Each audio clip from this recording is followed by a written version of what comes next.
আমার না সে মানুষগুলোর চেহারা দেখতেও মনে চায় না যারা আমার সামনে আসলে বলে ভালোবাসি আর গোপনে গিয়ে বেইমানি। সামনে আসলে বলে যে ভাই কোনো টেনশন করবেন না, মানুষ যত যাই বলুক আমি আপনাকে ভালোবাসি, আমি আপনার বিরুদ্ধে না ভাই, মানুষ যতই মিথ্যা ব্লেম দিক ভাই আমি এভিডেন্স খুঁজবো না ভাই, আমি জানি আপনি মানুষটা এরকম নয়। আর গোপনে গিয়ে সেই মানুষটাই আমার বিরুদ্ধে ষড়যন্ত্র করে। এরকম মুনাফিকের রূপ আমরা আসলে দেখতেই চাই না আমাদের লাইফে। ভাই আপনি যদি আমার বিরুদ্ধেই যাবেন, যদি আপনি আমার বিরুদ্ধে গোপনে গিয়ে ষড়যন্ত্রই করবেন, তো সামনে এসে এই মুনাফিকের রূপ ধারণ করার মানেটা কি? What is this? আপনি রিয়েল ফেস শো করেন, সামনে এসে বলবেন ভালোবাসি, গোপনে গিয়ে করবেন বেইমানি। What is this?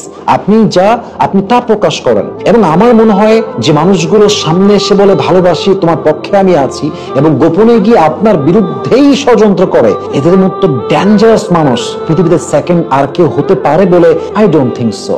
এজন্য যারা সামনে এসে একরকম রূপ ধারণ করে, গোপনে আর একরকম রূপ ধারণ করে, এদের থেকে শত গজ দূরে থাকবেন। আপনার নেক্সট লাইফ অর্থাৎ ইন ফিউচার আপনি অনেক অনেক ভালো থাকবেন ইনশাআল্লাহ তাআলা।